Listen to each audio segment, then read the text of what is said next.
এখন এখান থেকে কিভাবে ফর্ম পূরণ করবেন, এই লিঙ্কটাতে ক্লিক করবেন। ক্লিক করার পর আপনারা এইভাবে ফর্ম একটি পেয়ে যাবেন। এই ভর্তি ফর্মটা পূরণ করার সময় আপনারা প্রথমে যে একটা জিনিস খেয়াল করবেন, যেগুলোতে এরকম লাল কালারের স্টার চিহ্ন দেওয়া আছে এগুলো অবশ্যই পূরণ করতে হবে।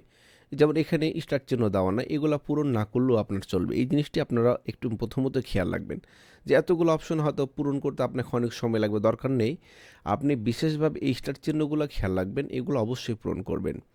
প্রথমে আপনি কোন বর্ষে ভর্তি হতে চান? 2026 সেশন যেহেতু এখন চলতেছে, যদি সামনের বছর 2027 আসবে তখন 27 বা 28 এভাবে সামনে পরের বছর ইনশাল্লাহ আপনারা এখানে পাবেন। এরপরে আপনি কোন শ্রেণীতে ভর্তি হতে চান? যে শ্রেণীতে ভর্তি হতে চান সেক্ষেত্রে আপনার এই 3টা অপশনে আপনারা সিলেক্ট করবেন। এগুলো দরকার নেই, এবং এগুলোও দরকার নেই, এগুলো অনলাইনদের জন্য না, এগুলো অফলাইন মাদ্রাসার জন্য।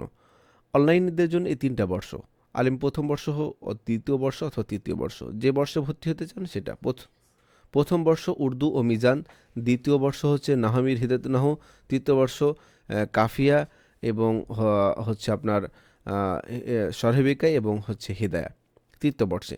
আর যারা কোরআন শিক্ষা ক্লাসে ভর্তি হতে চান তারা অনলাইন কোরআন ক্লাস এই অপশনে আপনারা ক্লিক করবেন অবশ্যই। তো মনে করেন আমি আলিম প্রথম বর্ষে ভর্তি হব, এরপরে আপনার ডেট, যে ডেট এটা এখানে দেওয়া লাগবে না, এটা অটোমেটিকলি চলে আসবে যে ডেটে আপনি ভর্তি হবেন। যেমন আজকে 23 তারিখ অটোমেটিক হয়ে গেছে, এটা পূরণ করা লাগবে না। এখানে আপনার নামটা লিখবেন, আপনার যেটা নাম সেটা আপনি পূরণ করবেন।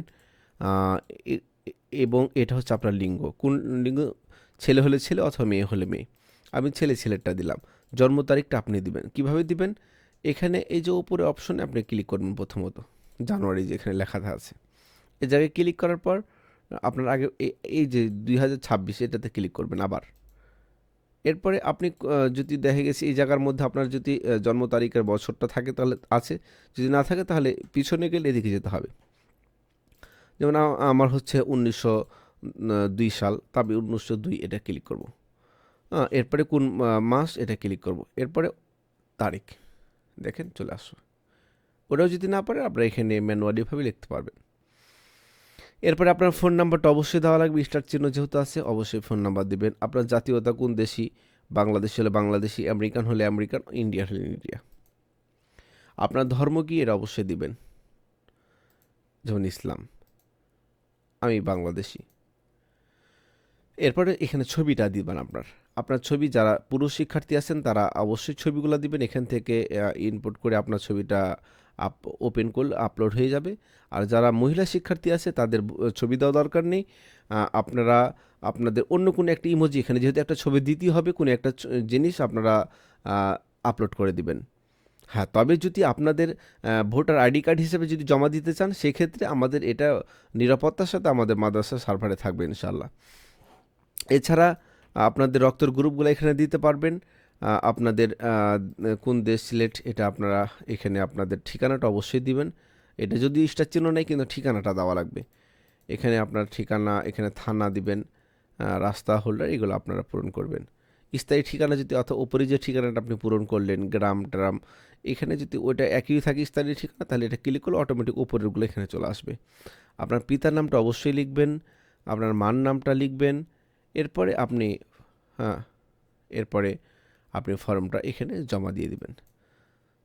জমা হবে না, মাঝে মাঝে দেখবেন জমা হবে না। কেন হবে না? উপরে জানেন আমি এখানে ফোন নাম্বারটা দিই না, এই জন্য হয়তো জমা হচ্ছে না। অনেক শিক্ষার্থী ভাইরা বলে হুজুর আমার তো জমা হচ্ছে না। না, কোনো একটা স্টার চিহ্ন আপনি ফর্মটা ঘরটা পূরণ করেননি, এই জন্য হয়তো আসছে না। যেমন এটা লাল কালার হয়ে গেছে, মানে আমি এখানে পিতার নামটা দিইনি, এখানে কিছু আপনার পিতার নামটা লিখবেন, এখানে মার নামটা লিখবেন। এরপরে দেখেন জমা দেব, জমা হয়ে যাবে।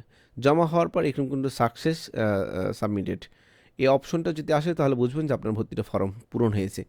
এই ফর্মটা পূরণ করার পর এই যে ফর্মটা জমা দিলেন এই ফর্মটা আপনি ডাউনলোড করতে পারেন, এই যে ডাউনলোড অ্যাডমিশন ফর্ম, এখানে ডাউনলোড করলে আপনার ফর্মটি জমা হয়ে যাবে, ডাউনলোড হয়ে যাবে। দেখেন আমি যা যা তথ্য দিয়েছি এগুলো তথ্য এইটা চলে আসছে। এটার স্ক্রিনশট বা আপনি মোবাইল থেকে দিন স্ক্রিনশটটা, তখন অফিসে জমা দিলে অফিস বুঝবে যে হ্যাঁ আপনি ফর্মটা জমা দিয়েছেন।